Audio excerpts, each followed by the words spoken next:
Em 2010, eu visitei a cidade de Cascavel, no Paraná. E uma coisa que me chamou a atenção naquela cidade foi que em vários muros havia uma frase escrita, uma frase pintada nos muros. E a frase que estava por toda a cidade dizia assim: na hora da tentação, cite a palavra. Havia também algumas variações do tipo: memorize a palavra para citar na hora da tentação. E o que chamava a atenção é que essa frase, ou a variação dessa frase, ela estava por toda a cidade. Havia dezenas de muros com essa frase pintada, ou até mesmo centenas. E ali nós fomos conversando com um e com outro e descobrimos que isso fazia parte do ministério de um irmão da igreja, espalhar a ideia que nós devemos enfrentar a tentação citando a palavra de Deus. Mas pergunto a você, na prática, o que isso significa? O que é enfrentar a tentação citando a palavra de Deus? Existe um entendimento correto e um entendimento equivocado sobre isso? Bem, esse é o tema do nosso estudo de hoje. Seja muito bem-vindo ao canal Adventismo Vivo. Aqui nós estudamos a Bíblia por meio deste guia de estudos, a lição da Escola Sabatina, e o tema deste trimestre é o grande conflito. Hoje nós chegamos à lição de número 9, cujo título é Batalha Espiritual, parte 2. E o nosso guia de estudos nos dirige para a passagem bíblica do livro de Mateus, Mateus capítulo 4, versos 1 a 10, que conta exatamente o episódio em que Jesus no deserto foi tentado e respondeu à tentação de Satanás citando a palavra de Deus. Então, o primeiro passo do nosso estudo de hoje é ler, comentar e aplicar essa passagem que é o texto-chave. Mas já preciso fazer uma advertência aqui de início: nós não poderemos examinar detidamente todo esse capítulo, todo esse trecho, porque ele é muito rico, há várias coisas a explorar. Por exemplo, você já parou para pensar que os 40 dias de Jesus no deserto são uma espécie de repetição melhorada dos 40 anos do povo de Israel no deserto? Veja a simbologia. Israel passou 40 anos no deserto comendo o pão que Deus mandava do céu, o maná.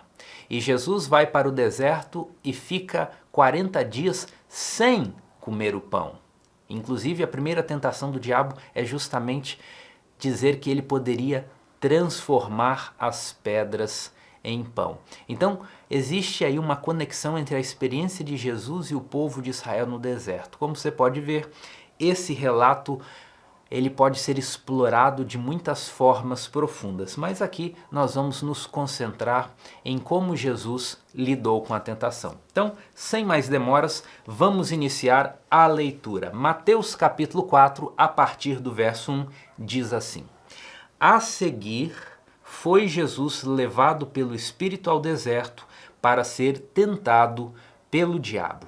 A seguir o quê? Mateus capítulo 4, ele está na sequência de Jesus sendo batizado por João Batista. Então, em Mateus capítulo 3, a partir do verso 13, Jesus se encontra com João Batista, ele é batizado e existe ali uma manifestação divina. O Espírito Santo se manifesta na forma de uma pomba e o Pai diz: este é meu Filho amado, em quem me comprazo. Então, depois disso, a seguir, foi Jesus levado pelo Espírito ao deserto para ser tentado pelo diabo. E depois de jejuar 40 dias e 40 noites, teve fome. Eu até acho, de certa forma, engraçado esse verso 2, porque fala: depois de jejuar 40 dias e 40 noites, teve fome. Que grande contraste existe aqui entre a fibra de Jesus e a nossa.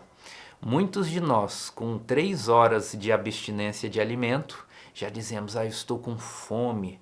Mas Jesus resistiu aqui firmemente por 40 dias e 40 noites. Então o verso acrescenta: teve fome.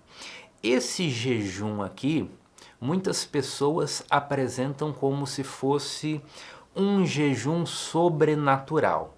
Bem, aqui, se nós nos concentrarmos apenas no número de dias que Jesus ficou sem comer, não necessariamente estamos diante de um jejum sobrenatural, porque hoje em dia há muitas pessoas que fazem jejum de 38 dias, 39 dias, 40, 41, 42. Eu já vi casos de pessoas fazendo jejum de 50 dias e muitos deles sequer eram cristãos, eram religiosos, alguns mesmo ateus, mas que viam no jejum um benefício para a saúde, para curar algumas doenças. Mas o número de 40 dias é um número muito considerável, é necessário uma resistência, um exercício de domínio próprio muito grande.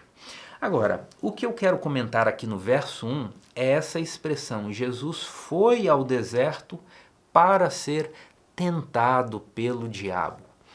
E o livro de Hebreus, ele alia essa tentação que Jesus sofreu, não apenas aqui no deserto, mas também durante toda a sua vida. O livro de Hebreus faz uma conexão entre essa experiência humana que Jesus teve e a sua função de salvador e o papel de salvador, de intercessor que ele exerce em nosso favor. Por quê? Porque algumas pessoas pensam assim: Jesus era de uma certa substância que não poderia ser tentado. Mas a Bíblia diz que ele tomou a nossa humanidade e por isso ele experimentou o que todos os filhos de Adão experimentam. Vamos ler algumas passagens sobre isso. A primeira delas é Hebreus capítulo 4, verso 15. Porque não temos um sumo sacerdote que não possa compadecer-se das nossas fraquezas. Antes, ele foi tentado em todas as coisas, à nossa semelhança, mas sem pecado. É pelo fato de Jesus ter sido tentado em todas as coisas que ele olha com compaixão para nós. Ele entende: eu já estive na humanidade, eu sei o que o diabo faz para essas pessoas, eu sei a fragilidade da condição humana e eu me compadeço deles, eu tenho um olhar misericordioso. Algumas pessoas, ao lerem esse texto, que diz que Jesus foi tentado em todas as coisas, à nossa semelhança, mas sem pecado, e dizem assim: olha, esse texto é todas as coisas, mas não quer dizer todas as coisas mesmo, porque Jesus se encarnou na humanidade como um homem, então Jesus não pode compreender certas circunstâncias de uma mulher, por exemplo. Jesus não pode ter resistido a uma tentação de manter o domínio próprio durante uma cólica menstrual, porque essa foi uma experiência que ele não viveu, dizem algumas pessoas. Mas esse não é o entendimento correto do texto. As categorias são outras. Jesus teve que lidar com todas as formas de tentação para os tipos de pecado. Então Jesus foi tentado a exercer o orgulho, da mesma forma que todas as pessoas, sejam homens, sejam mulheres, sejam brancos, sejam negros, sejam ricos, sejam pobres, todos passam por essa mesma tentação do orgulho. Jesus foi tentado em seu domínio próprio, da mesma forma que todo tipo de pessoa é tentada em seu domínio próprio. Esse é o sentido do texto quando diz que ele foi tentado em todas as coisas, à nossa semelhança, mas sem pecado. E sabe o que é mais interessante? Veja essa outra passagem aqui, também no livro de Hebreus, Hebreus capítulo 2, verso 18. Olha que bonito, olha que poderoso, olha que conforto nós encontramos aqui. Hebreus 2,18 diz: pois naquilo que ele mesmo sofreu, tendo sido tentado, é poderoso para socorrer os que são tentados. Olha que segurança nós temos nesse texto. Jesus foi levado ao deserto para ser tentado. Ele venceu a tentação. E agora, quando você está numa situação de ser tentado, Jesus, que é experiente nesse assunto de lidar com as tentações, ele é poderoso para fortalecer você na hora da tentação, para que você não tropece. Que maravilhoso Salvador nós temos! E então vamos voltar para Mateus capítulo 4 e continuar a leitura. Já lemos e explicamos os versos 1 e 2, vamos para o verso 3 aqui. Então o tentador, aproximando-se, lhe disse. Eu destaco aqui a palavra então. O que significa essa palavra então? Ela marca um momento. Qual momento? O momento depois de 40 dias e 40 noites sem comer, quando Jesus teve fome. Então, esse então significa no momento de maior fragilidade, no momento de fraqueza, no momento de vulnerabilidade, então o tentador, aproximando-se, lhe disse. A estratégia de Satanás não é atacar você no momento em que você está forte e vigoroso, mas sim no momento de fragilidade. É por isso que nós temos de cuidar das 3 esferas da nossa existência. Temos de cuidar do nosso corpo, da nossa saúde física, pois se ela estiver abalada, nós estaremos numa situação de fragilidade em que é propício Satanás atacar. Nós também precisamos cuidar da nossa saúde mental, emocional, psicológica, porque se os nossos pensamentos estão constantemente tristes, depressivos, o diabo passa a sugerir ideias de suicídio, passa a sugerir ideias de valorização própria, porque a estratégia dele é atacar no momento de vulnerabilidade, como ele fez com Jesus. Então, no momento de fraqueza, o tentador se aproxima. E nós também precisamos cuidar do terceiro aspecto da existência, o nosso aspecto espiritual. Precisamos nos alimentar constantemente do alimento espiritual, da palavra de Deus, e manter uma frequência de oração para que não caiamos em fragilidade e venhamos a ser presa fácil do diabo. E foi nesse momento de fragilidade que Jesus passava, abatido pela fome, que o tentador, aproximando-se, lhe disse: Se és filho de Deus, manda que estas pedras se transformem em pães. Por que o diabo começa falando se és filho de Deus? Porque isso tem a ver com o contexto que antecedeu essa cena. 40 dias antes, Jesus estava sendo batizado. E quando ele sai da água, a voz de Deus se manifesta dizendo: Este é o meu filho, em quem tenho muito prazer. E aqui o diabo, ele tenta torcer a compreensão de Jesus. Deus claramente disse: Este é o meu filho. E o que o diabo diz? Se és filho de Deus. Ele insinua uma dúvida. E por que essa dúvida aqui parece de certa forma cabível? Porque Jesus está 40 dias sem comer. Ele está pálido, ele está fraco, ele está cansado. A sua pele está queimada pelo calor do deserto. Então, Satanás insinua um pensamento de dúvida. Será que se Jesus fosse filho de Deus mesmo, ele estaria passando por essas dificuldades? O filho de Deus não tem de ser exaltado? Então, Satanás está aqui tocando na ferida da humanidade de Jesus e dizendo: será que o que você sentiu lá na água, no rio, depois do seu batismo, não foi uma alucinação? Será que você é filho de Deus mesmo? Note que existe um padrão nas tentações de Satanás. Ele pega as palavras de Deus e torce. Da mesma forma que fez com Eva lá no jardim, ele faz aqui com Jesus. E diz: se és filho de Deus, manda que estas pedras se transformem em pães. E como Jesus responde? Jesus diz: está escrito, não só de pão viverá o homem, mas de toda palavra que procede da boca de Deus.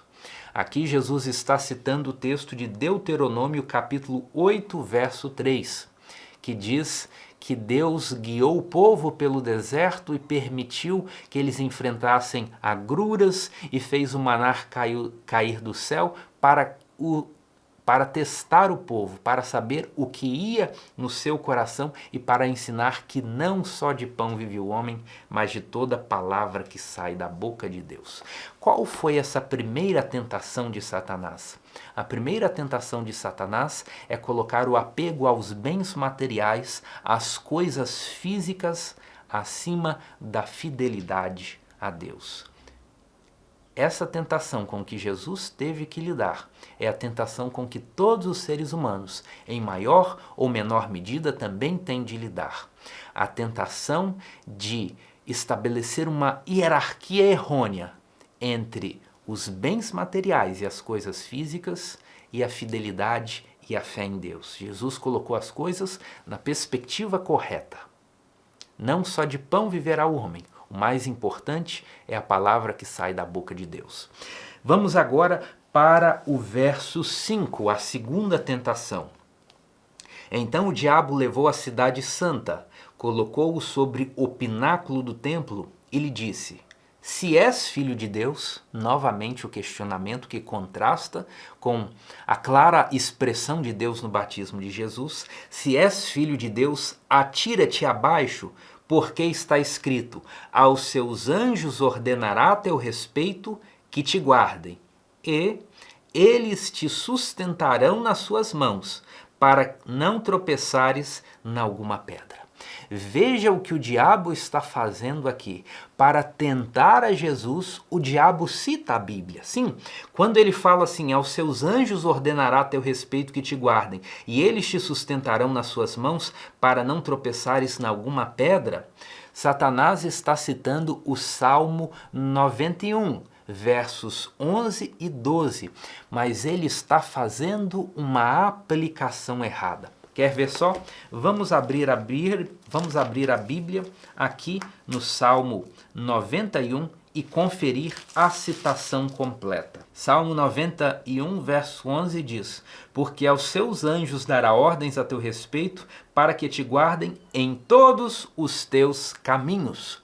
O sentido real dessa passagem é que os anjos guardarão o povo de Deus enquanto eles andarem nos caminhos que Deus tem traçado para eles.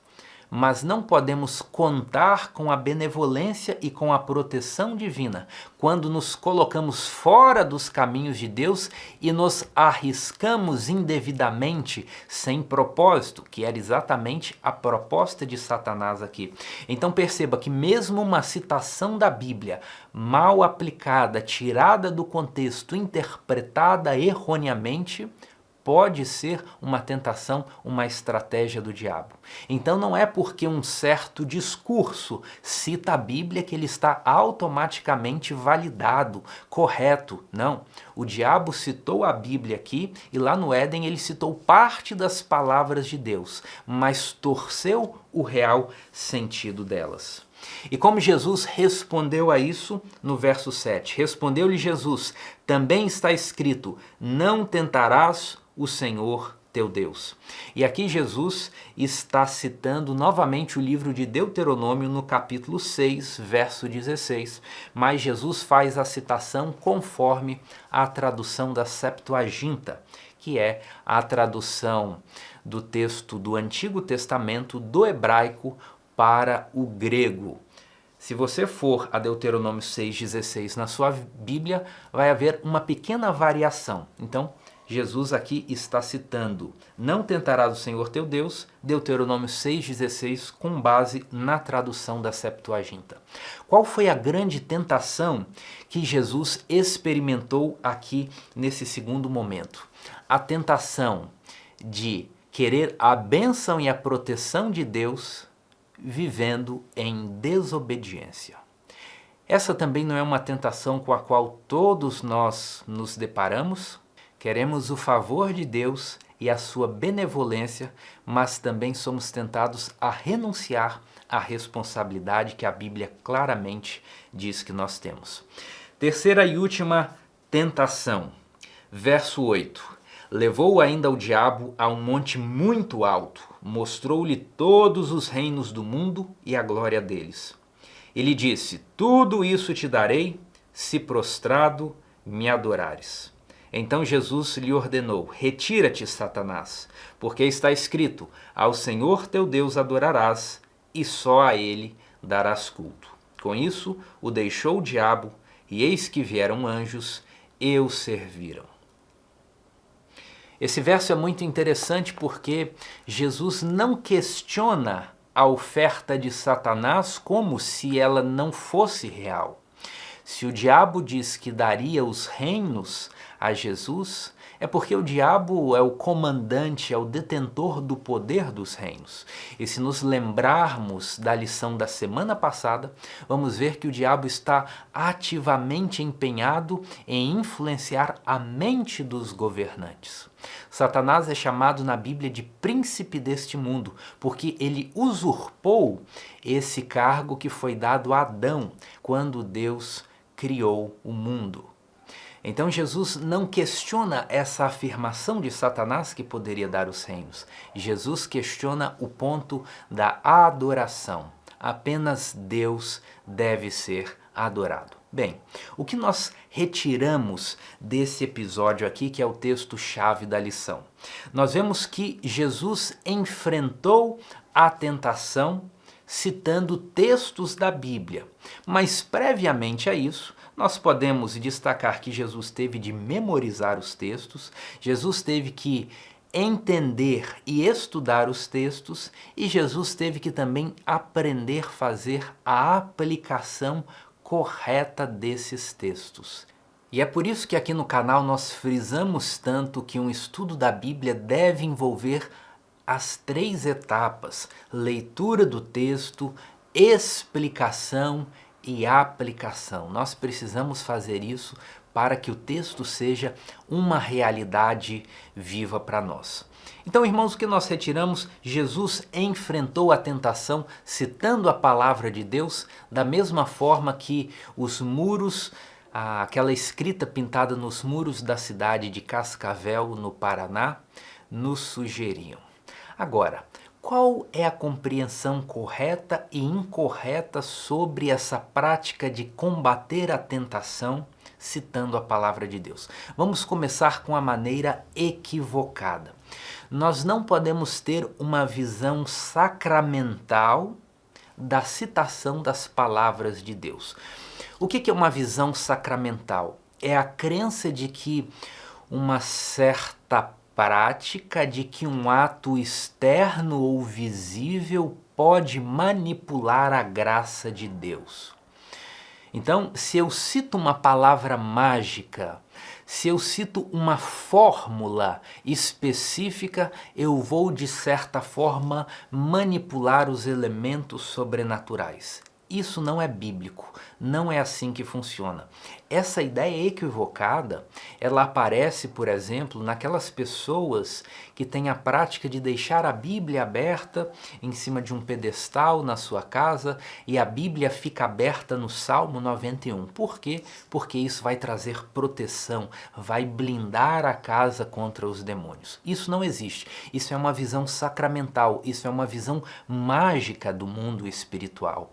Então, quando nós falamos assim, para citar a palavra na hora da tentação, não significa que a palavra de Deus meramente repetida, ela tem um poder mágico, ela é uma fórmula, ela é um encantamento. Não é assim que funciona. E para mostrar isso, eu quero compartilhar com você um episódio bíblico que nos ajuda muito a pensar nisso. Esse episódio está registrado no livro de Atos, capítulo 19.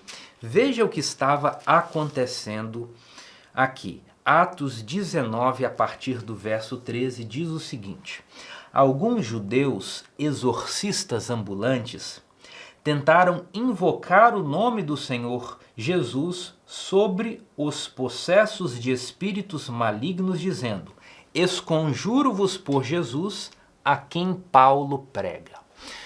Qual é o contexto aqui? Paulo, por meio do poder de Deus, fazia milagres e coisas incríveis, inclusive expulsar demônios.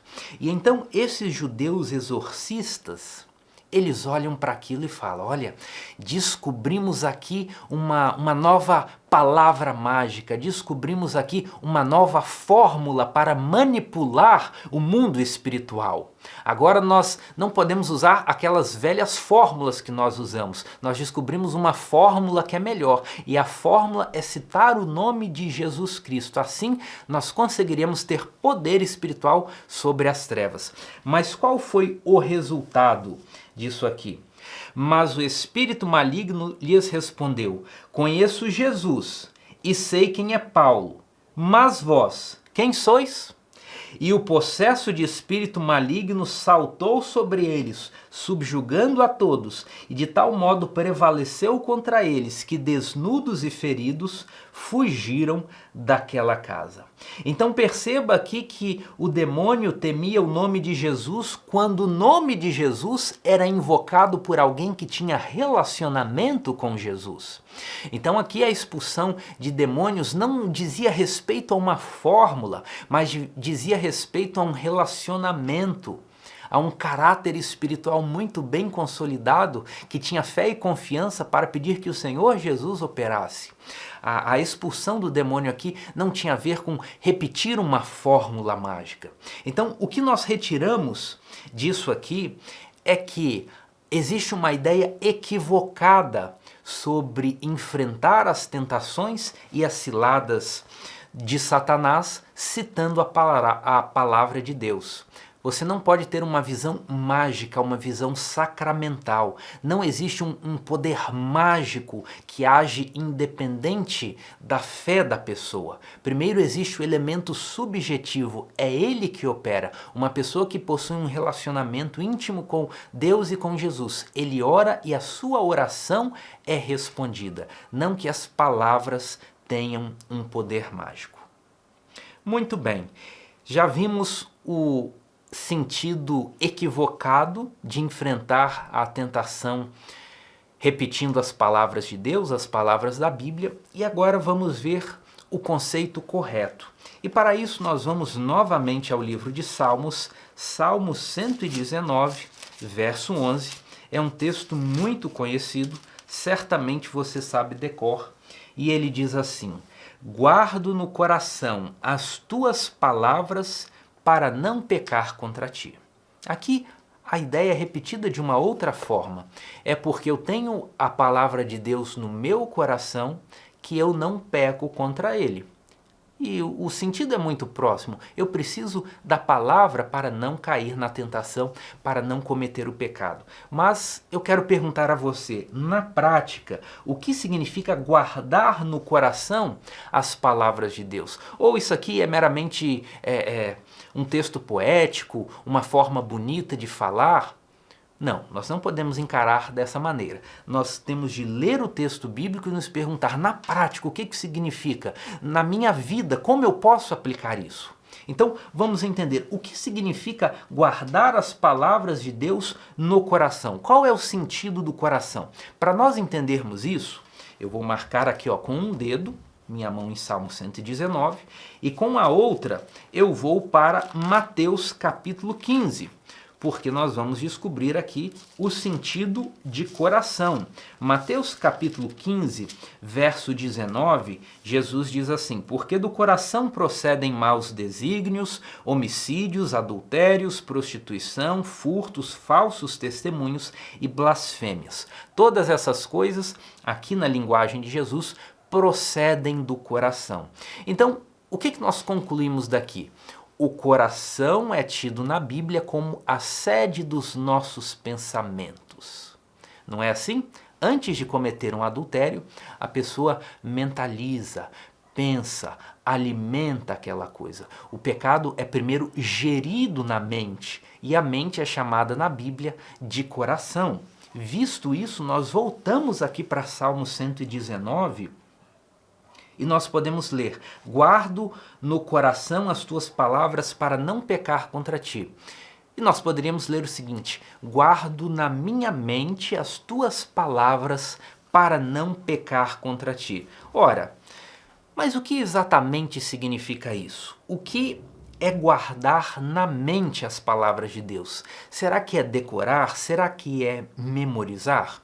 Ora, memorizar, decorar, saber decor é muito importante, mas esse não é todo o sentido ainda de ter as palavras de Deus na nossa mente. Para nos ajudar a entender isso, eu quero ler outro verso com você. Está lá no livro do profeta Jeremias, no capítulo 31. Jeremias, no capítulo 31, é um texto interessantíssimo, porque aqui está a promessa da nova e eterna aliança. A antiga aliança é aquela feita por intermédio de Moisés. A nova aliança é aquela que seria ratificada pelo Messias. Então, ela, diz o livro de Hebreus, é uma aliança superior. E quais são os termos dessa aliança superior? Veja aqui, livro do profeta Jeremias, capítulo 31, verso 33. Porque esta é a aliança que firmarei com a casa de Israel depois daqueles dias, diz o Senhor. Veja o conteúdo agora. Na mente lhes imprimirei as minhas leis, também no coração lhes escreverei. Eu serei o seu Deus e eles serão o meu povo. Eu quero destacar essa mensagem aqui. Na mente lhes imprimirei as minhas leis, também no coração lhes inscreverei. Existe um contraste aqui, isso aqui é dito para o povo da antiga aliança, eles que tinham grande apreço pela imagem das tábuas dos 10 mandamentos, a expressão externa da lei de Deus, mas a promessa aqui é a seguinte: esse elemento que vocês admiram na sua externalidade, no seu aspecto objetivo, ele não estará mais longe de vocês, mas ele estará dentro de vocês. Vocês vão interiorizar os princípios da lei de Deus, de modo que vocês não vão mais agir com base naquele contraste entre carne e espírito. Porque qual é a realidade da maioria dos crentes? É a realidade do homem de Romanos 7, infelizmente. Ele olha para a lei, sabe que a lei é boa, ele deseja viver de acordo com a lei de Deus, mas existe uma luta entre o que ele sabe que deve fazer e o que ele faz. Ele olha a lei está externa. Eu gostaria de me adequar aqui, mas a minha carne é fraca. Qual é a promessa da nova aliança? É a lei de Deus na nossa mente, no nosso coração, de modo que a nossa ação natural será agir em conformidade com a lei. Tanto é que no próximo verso, verso 34, diz assim: não ensinará jamais cada um ao seu próximo, nem cada um ao seu irmão, dizendo: conhece ao Senhor, porque todos me conhecerão. Ou seja, as pessoas não precisarão mais ficar falando assim: meu amigo, você precisa santificar o sábado, esse é o dia que o Senhor escolheu. Olha, você não pode olhar para uma mulher com intenção impura, isso é adultério. Não. Quando alguém precisa ser constantemente advertido, admoestado, é porque essa promessa da lei interiorizada no coração dela ainda não se cumpriu. Ela vê a lei como algo externo, ao qual ela ainda precisa se adequar. A promessa da nova aliança é que a lei de Deus na nossa mente e no coração vai pautar naturalmente a nossa conduta. Permita-me ir até um outro texto bíblico para tentar explicar isso de uma maneira ainda complementar. Vamos agora para o livro de Apocalipse. Apocalipse capítulo 7, nós vamos ler sobre o selamento e os 144.000. Esse é um pequeno parêntese para nós entendermos o que significa a lei de Deus na nossa mente, no nosso coração, e o que significa enfrentar a tentação citando a palavra de Deus. Vamos abordar esse tema agora sob o ponto de vista do selamento no Apocalipse. Esse tema é abordado aqui em Apocalipse capítulo 7, verso 2. Vi outro anjo que subia do nascente do sol, tendo o selo do Deus vivo. E clamou em grande voz aos 4 anjos, aqueles aos quais fora dado fazer dano à terra e ao mar, dizendo: não danifiqueis nem a terra, nem o mar, nem as árvores, até selarmos na fronte os servos do nosso Deus. Então ouvi o número dos que foram selados, que era 144.000 de todas as tribos de Israel. Então, aqui nós temos o grupo dos 144.000, são aqueles que foram selados, aqueles que receberam o selo do Deus vivo. Por que eu estou citando essa passagem aqui? para falar sobre o processo do selamento. Em que consiste o selamento? E isso vai nos ajudar a entender o que é guardar no nosso coração as palavras de Deus para não pecar contra Ele. Em que consiste o processo do selamento? Eu tenho aqui no celular um texto de autoria de Ellen White. Esse texto aparece no livro Eventos Finais, página 219, Eventos Finais 219, e diz assim: preste atenção que após isso nós vamos amarrar todos os textos que já lemos. Sobre o processo do selamento diz assim: logo que o povo de Deus estiver selado na fronte, não é algum selo ou marca que pode ser visto, mas a consolidação na verdade, tanto intelectual como espiritualmente, de modo que não possam ser abalados. Logo que o povo de Deus estiver selado e preparado para a sacudidura, ela ocorrerá. Na realidade, já ocorreu. Qual expressão eu quero pensar aqui para você? É essa parte que diz que o selamento é a consolidação da verdade, de modo que quem está selado não pode ser abalado. Então, o que é receber o selo de Deus? É de tal forma a mente estar preparada e exercitada nas verdades bíblicas, sabendo qual é a vontade de Deus, praticando a vontade de Deus, que mesmo que a mais alta tentação se apresente diante dele, ele não pode ser abalado, porque aquele modo de agir já está consolidado na sua mente. Isso é o processo do selamento, de que fala Apocalipse capítulo 7. E por que eu estou falando disso? Para que você entenda o que é ter a palavra de Deus no seu coração. Escondi a palavra do Senhor no meu coração para não pecar contra ti. O que significa a palavra no coração? É a verdade consolidada na mente, de modo que você não possa ser abalado. Vou dar um exemplo aqui. Bem, eu sou um pobre e mísero pecador como você, mas existe um pecado que eu não cometo. O pecado da embriaguez, do alcoolismo, das bebidas alcoólicas. Eu nunca usei uma bebida alcoólica. Eu tenho repulsa de bebidas alcoólicas. Bebidas alcoólicas não são para mim uma tentação. Eu nunca vou cometer esse pecado da embriaguez, porque para mim não possui nenhum atrativo, não me tenta, pelo contrário, eu tenho repulsa por isso. A verdade das bebidas alcoólicas está consolidada na minha mente. E nada pode me demover desse ponto. Eu odeio bebidas alcoólicas. Quando o texto fala aqui do selamento, de que a verdade de Deus está consolidada na mente, é isso que está querendo dizer. Aquela prática, a vontade de Deus está tão interiorizada que a pessoa não pode ser abalada. Então, vamos amarrar tudo agora. Enfrentar a tentação citando a palavra de Deus.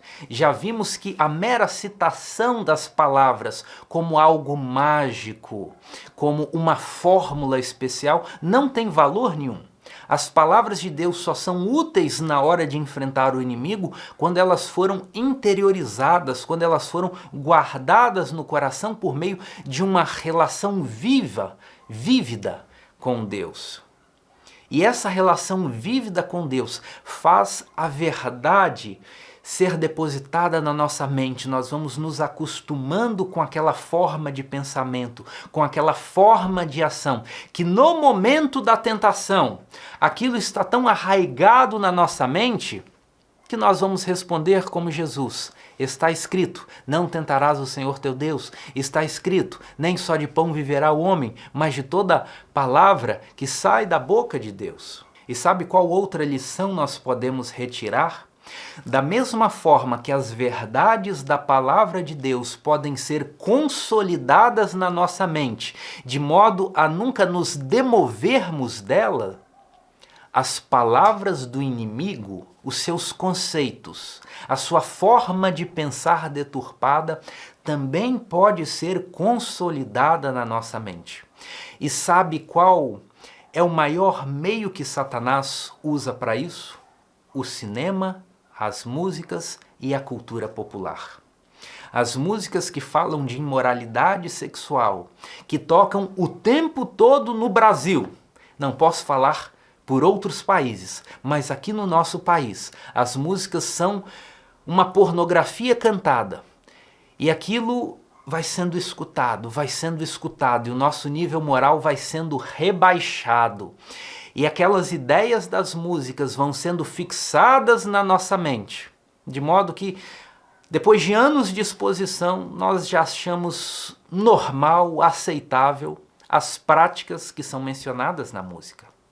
No cinema, nos filmes, nos seriados, funciona da mesma forma. E eu diria que de maneira até mais potencializada, porque a música ocupa apenas a sua audição, mas o filme, o seriado, ele trabalha a sua audição, trabalha a sua visão, ele estimula de maior forma a sua imaginação. E então nós ficamos vendo aqueles filmes de romance, quem sabe, e vemos uma prática de fornicação, mas a prática de fornicação ali no filme, no seriado, ela está tão belamente retratada, um casal apaixonado, não casados, e que ali tem uma prática sexual condenada na palavra de Deus, mas está tão bonito no cinema, e nós vemos repetidas vezes essa cena, repetidas vezes a história contada de maneira diferente, que se consolidou na nossa mente a verdade de que esse casamento tradicional talvez não seja bem assim. Toda forma de amor é aceitável, não podemos ser tão intolerantes, precisamos ser mais tolerantes com o pecado, assinado Satanás. Então perceba uma coisa, se enfrentar a tentação citando a palavra de Deus, significa antes ter a palavra de Deus interiorizada na nossa mente. A interiorização da palavra de Deus, a consolidação da verdade da palavra de Deus na nossa mente vem pelo contemplar. Assim como pelo contemplar, nós também internalizamos as palavras, as ideias e os sofismas de Satanás. Então a grande questão é, o que nós estamos contemplando? Meus irmãos, estamos estudando o grande conflito. Temos visto até aqui que o diabo não está de brincadeira, mas muitas vezes nós estamos de brincadeira na nossa corrida cristã. E eu pergunto a você, com todo o amor e com toda franqueza ao mesmo tempo, até quando você vai se permitir ouvir músicas seculares, ouvir músicas que, mesmo que não sejam abertamente de rebelião contra Deus e contra os princípios da Bíblia, não elevam o seu espírito, não são puras, não são boas? Até quando? Até quando você vai permitir filmes, seriados, que não exaltam o nome de Deus, pelo contrário, que estão introduzindo ideologias humanistas na sua vida, na sua família? E de repente você que foi criado na igreja, em um lar adventista, começa agora a ter simpatias pelas causas feministas, por causas progressistas da sociedade. De onde veio isso? Da palavra do diabo sendo introduzida sorrateiramente na sua mente. E quando você se deu conta, na sua mente está consolidada filosofias, vãs filosofias, sofismas de Satanás. Não podemos contemplar nada que não seja puro, que não seja elevado, como diz o texto de Filipenses. Sabe, lá no livro de Deuteronômio, que foi o livro que Jesus citou 3 vezes para responder às tentações de Satanás, em Deuteronômio capítulo 6, nós podemos ler o seguinte, que foi um método que Moisés disse que os pais deveriam usar para educar os seus filhos. Deuteronômio capítulo 6, verso 6. Estas palavras que hoje te ordeno estarão no teu coração. Verso 7. Tu as inculcarás a teus filhos. O que significa inculcar? Colocar dentro da cuca, consolidar na mente, consolidar no coração, para que a pessoa aprenda a pensar, a raciocinar, a agir daquela maneira, para que a verdade se consolide e molde os impulsos das crianças. Como seria inculcado nos filhos aquelas palavras de Deus? Delas falarás assentado em tua casa, andando pelo caminho, ao deitar-te e ao levantar-te. Também as atarás como sinal na tua mão e te serão por frontal entre os olhos. E as escreverás nos umbrais da tua casa e nas tuas portas. Em outras palavras, qual é a orientação divina aqui? Você vai contemplar a todo tempo as palavras de Deus. As palavras de Deus não podem rivalizar com as palavras de Satanás, nem com as palavras humanas. Ah, mas eu ouço uma música sacra, mas eu também ouço uma música secular. Veja, meus irmãos, eu não estou aqui condenando alguns poucos tipos de música secular, mas também não estou falando para você ouvir. Na dúvida, não ultrapasse. Na dúvida, fique aqui com o conselho do livro de Deuteronômio. Contemple apenas as coisas divinas, contemple apenas as coisas que elevam o seu espírito à atmosfera celestial. A segurança está aqui. Tudo que extrapolar isso aqui já é inseguro. Na dúvida, não ultrapasse. Sabe, meus irmãos, no vídeo da semana passada, eu terminei falando daquele hino, que tempo já faz que não falas com Deus. O foco aqui da nossa lição é sobre o estudo da Bíblia, sobre internalizar as palavras no seu coração, internalizar as palavras na mente. Então, a semelhança do que eu fiz na semana passada, eu quero perguntar para você: que tempo já faz que você não lê a Bíblia detidamente? E quando eu digo ler a Bíblia detidamente, eu não estou falando naquela leitura assim, meu pai me perguntou hoje se eu fiz o culto, e eu não quero ficar sem graça quando ele perguntar de novo, então vou abrir a Bíblia aqui no Salmo 23, vou ler: o Senhor é meu pastor e nada me faltará. Pronto, agora eu estou com a consciência tranquila de que posso falar para o meu pai que eu estudei a Bíblia. Agora eu cumpri esse ritualzinho aqui e posso marcar lá na classe da escola sabatina que eu estudei 7. Não é disso que eu estou falando. E a lição aqui, ela também traz a provocação. Veja aqui a pergunta que aparece no rodapé de segunda-feira. Quando foi a última vez que você meditou nas Escrituras? Existe uma diferença entre ler a Bíblia mecanicamente, de maneira formal, de maneira ritualística, e meditar na Bíblia, e estudar a Bíblia profundamente. Estudar a Bíblia não é algo que se faz assim, via drive-thru. Você passa e você pega rapidinho e você sai e logo consome. Não. Exige dedicação, exige paciência. Nós que vivemos na era dos stories, dos shorts, quando pegamos a Bíblia e vamos ler, por exemplo, um texto de Jeremias, muitas pessoas aqui no canal relatam: olha, eu tento ler e não consigo, eu não consigo me concentrar, eu não consigo dominar esse vocabulário da Bíblia. E novamente eu vou usar aquela analogia que eu já usei tantas vezes. As coisas espirituais são, de certa forma, semelhantes a você ir a uma academia de musculação.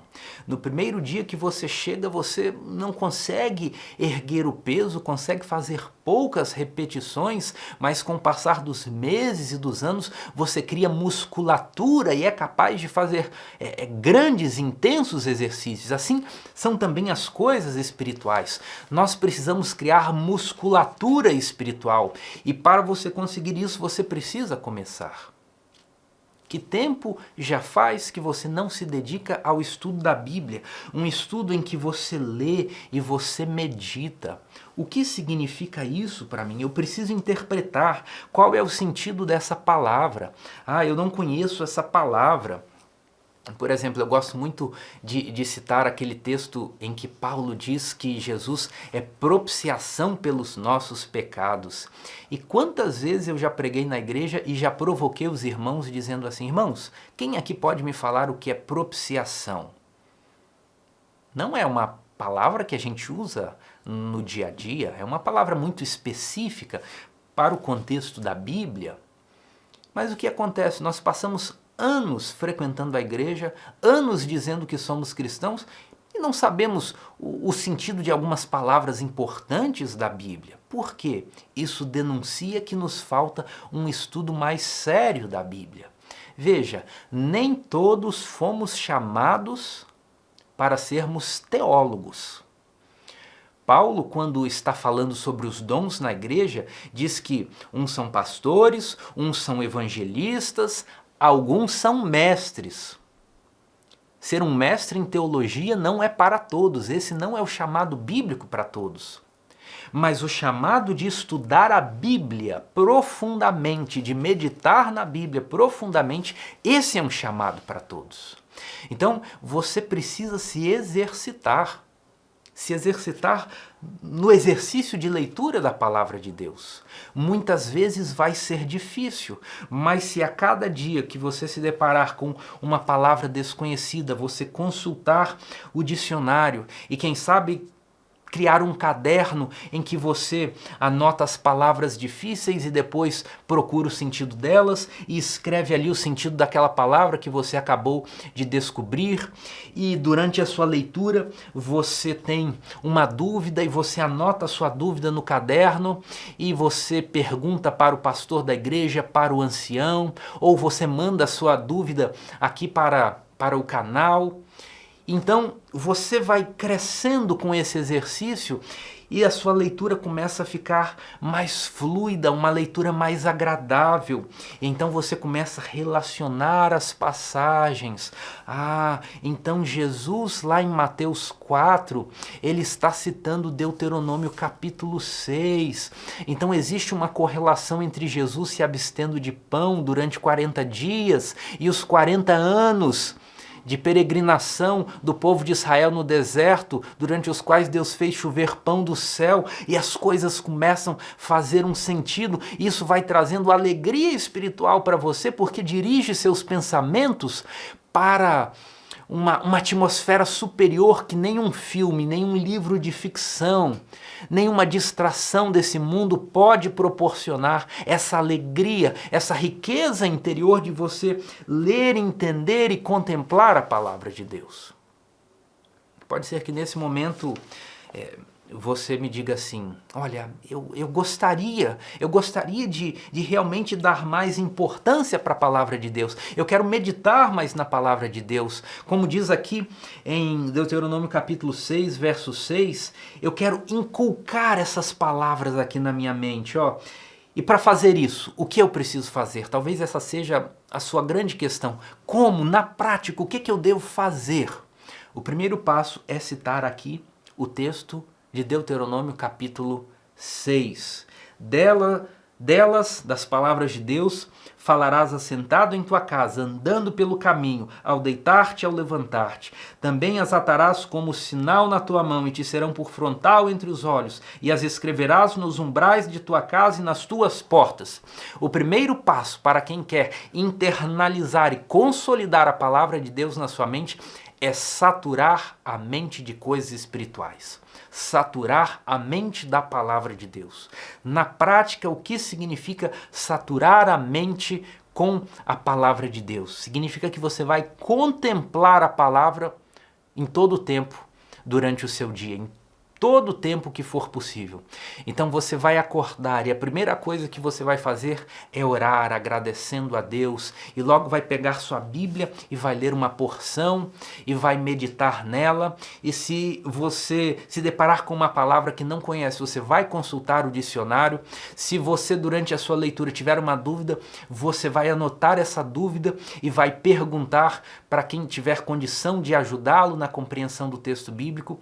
Depois, quando você sair de casa e quem sabe tiver de pegar uma condução, dirigir até o trabalho, pegar um ônibus, você vai colocar quem sabe um áudio no seu celular, fones de ouvido, a Bíblia narrada. Você vai colocar algum estudo para ouvir, porque assim sua mente vai estar constantemente sendo alimentado com a palavra de Deus. Também você vai falar sobre a palavra de Deus.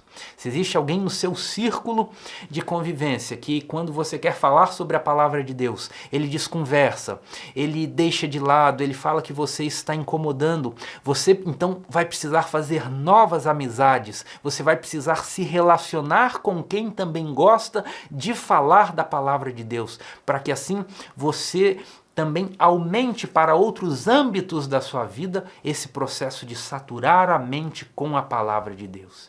Então você voltou para casa, está no transporte mais uma vez, vai colocar os seus fones e vai ouvir a leitura da palavra de Deus. Ou mesmo você pode ler no celular, na sua Bíblia física, mas a todo tempo você vai estar contemplando a palavra de Deus. Antes de dormir, novamente você vai fazer o seu culto, vai fazer a leitura, vai fazer a meditação, e assim você vai saturar a sua mente e vai ganhar nova energia espiritual.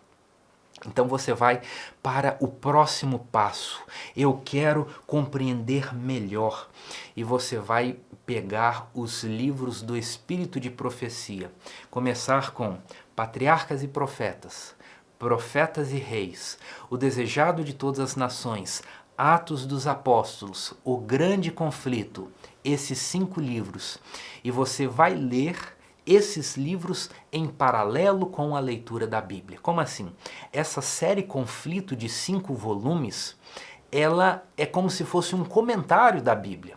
Então, Gênesis 1 começa com a criação do mundo. E lá no livro Patriarcas e Profetas vai ter o capítulo sobre a criação do mundo. Depois vai ter o capítulo sobre a queda. E lá no livro Patriarcas e Profetas vai ter o capítulo falando sobre a queda. O mesmo raciocínio é para o Novo Testamento. O Novo Testamento começa com o nascimento de Jesus. O livro Desejado de Todas as Nações também vai ter um capítulo para comentar sobre o nascimento de Jesus. E assim você vai fazendo a leitura da Bíblia em paralelo com os livros do Espírito de Profecia. O seu entendimento vai se ampliar, a sua força espiritual também vai se ampliar. Você precisa fazer esse raciocínio. Não se contente com poucas coisas. Eu vejo que um tipo de vídeo que está ficando muito popular hoje em dia no YouTube, no Instagram, são vídeos assim de poucos segundos em que uma pessoa lê um texto da Bíblia e faz um comentário de 10 segundos e para muitas pessoas aquilo é o alimento espiritual. Não! Não se contente com isso. Você precisa de estudo bíblico profundo. Você precisa encher a sua mente. Você precisa se demorar nas cenas apresentadas na Bíblia. E um terceiro passo que você pode tomar é também consultar uma literatura técnica como o Comentário Bíblico Adventista. Sim, eu recomendo que você adquira o Comentário Bíblico Adventista. Isso significa que aquele é um livro isento de erros? Significa que aquele livro é perfeito? Não. Não significa isso. Com o passar dos tempos, nós temos, por exemplo, descobertas arqueológicas que lançam luz sobre passagens da Bíblia e nos permitem compreender melhor do que compreenderam as pessoas de 50, 60 anos atrás. Com o avançar do tempo, a técnica de compreensão de um texto, ela é aprimorada. Então, existem alguns aspectos do comentário bíblico que poderiam ser otimizados, mas isso não tira o mérito daquela obra. É uma boa obra para auxiliar você a estudar a Bíblia. E pode ser que alguém fale assim, ora, mas aqueles livros são muito caros. Sim, é verdade. Eu concordo com você, são muito caros. Mas se você fizer um pequeno esforço, você pode comprá-los de maneira parcelada. Compre um volume, depois de ler aquele volume, compre outro. Assim não fica pesado. Tente parcelar 4, 5, 6 vezes e assim você vai ter um conteúdo técnico de qualidade para você crescer no conhecimento da palavra de Deus. E quando você estiver de tal modo tomado pela palavra de Deus, quando ela estiver consolidada na sua mente, chegará a tentação de Satanás. E você dirá, Satanás, nessa eu não caio, pois está escrito, não só de pão viverá o homem, mas de toda palavra que sai da boca de Deus. Está escrito: sujeitai-vos a Deus e resisti ao diabo e ele fugirá de vós. Satanás, está escrito: não veio sobre vós nenhuma tentação que não seja humana, mas fiel é Deus, que não vos deixará ser tentados além do que possais suportar. Antes, com a tentação dará também escape. Satanás, está escrito: a graça de Deus se manifestou salvadora a todos os homens. Ela nos ensina que, renunciando à impiedade e às paixões mundanas, vivamos no presente século de maneira justa e piedosa. Satanás, está escrito tudo isso. Eu conheço a vontade de Deus e você não me abalará, porque a vontade de Deus está consolidada na minha mente. Essa é a grande lição que nós retiramos do comportamento de Jesus. Devemos imitar o Mestre, interiorizar a palavra e, na hora da tentação, transbordar com aquilo de que nós temos nos alimentado. E para encerrar, eu quero ler um trecho dessa citação que aparece na parte de sexta-feira, no último parágrafo da página 84, e diz assim: vem o príncipe desse mundo, disse Jesus, se referindo a Satanás, mas ele nada tem em mim. Nada havia nele, em Jesus, que correspondesse aos enganos de Satanás. Ele não consentia com o pecado, nem por um pensamento cedia à tentação. Agora veja a próxima frase. O texto diz que Jesus nem por um pensamento cedia à tentação. E logo em seguida está escrito: o mesmo pode ocorrer conosco. Jesus não cedia nem por um pensamento à tentação. O mesmo pode ocorrer conosco. A humanidade de Cristo estava unida à divindade. Ele estava habilitado para o conflito mediante a presença interior do Espírito Santo e veio para nos tornar participantes da natureza divina. Enquanto estivermos ligados a Ele pela fé, o pecado não mais terá domínio sobre nós. Quando você está num relacionamento íntimo com Jesus, vivendo em obediência, nutrindo o seu coração com a palavra de Deus, vivendo em ligação com Ele pela oração, o pecado não mais terá domínio sobre você. O pecado não mais terá domínio sobre nós, diz o texto do Desejado de Todas as Nações. Deus segura a mão da nossa fé e a leva a se apoiar firmemente na divindade de Cristo, a fim de atingirmos a perfeição de caráter. Esse é o alvo que Deus tem para nós. Ele olha para as nossas dificuldades e fraquezas e diz: na luta contra o pecado você não está lutando sozinho. Eu estendo a minha mão forte e poderosa, e se você tocar nela, nós seguiremos juntos e venceremos o poder de Satanás. Ele não terá domínio sobre a sua vida, porque maior é Jesus Cristo, Miguel, o nosso comandante. E ele vencerá o diabo, como venceu em diversas passagens da Bíblia. Apodere-se dessa palavra, apodere-se dessa promessa. Sature a sua mente com conteúdo bíblico. Persista na oração e você alcançará a vitória pela graça de Jesus. Que Deus abençoe você. Foi um prazer estudar a Bíblia na sua companhia e nos vemos na semana que vem no próximo vídeo. Até lá!